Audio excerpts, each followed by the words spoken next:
to save this testimony, but I feel like from the Lord I need to say it, and specifically with this song.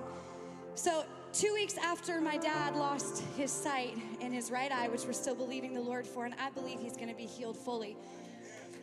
2 weeks from that day, my brother was checked into the same exact hospital room, and he had a massive aneurysm.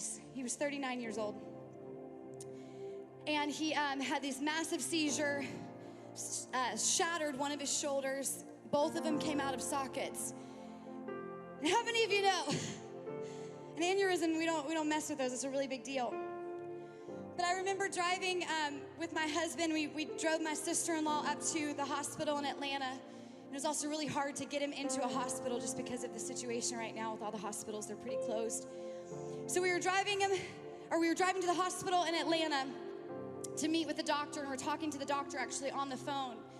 And finally, after we got off on the phone, he said we need to do an emergency surgery because he has a massive aneurysm, especially for his age. This is a really big deal.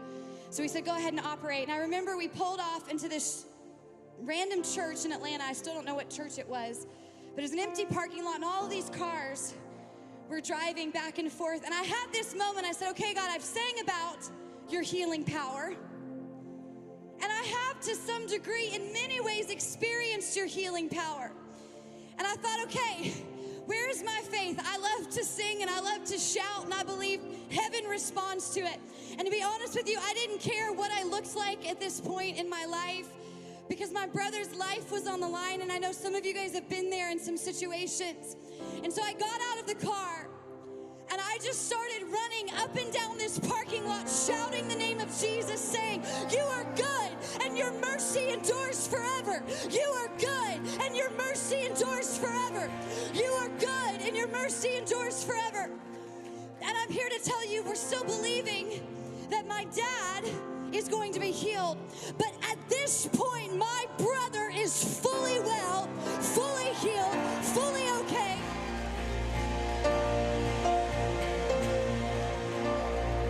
This moment that I just had to say, I've got a praise that will break off heavy chains.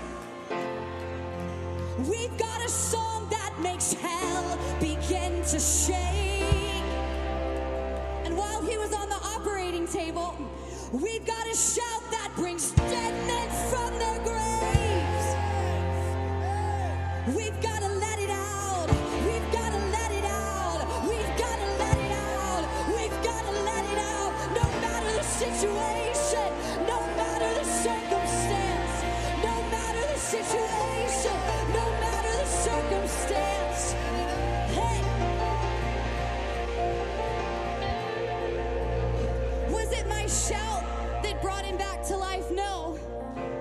But I firmly believe that the same Spirit that raised Jesus from the dead is on the inside of everyone who calls upon the name of the Lord to be saved.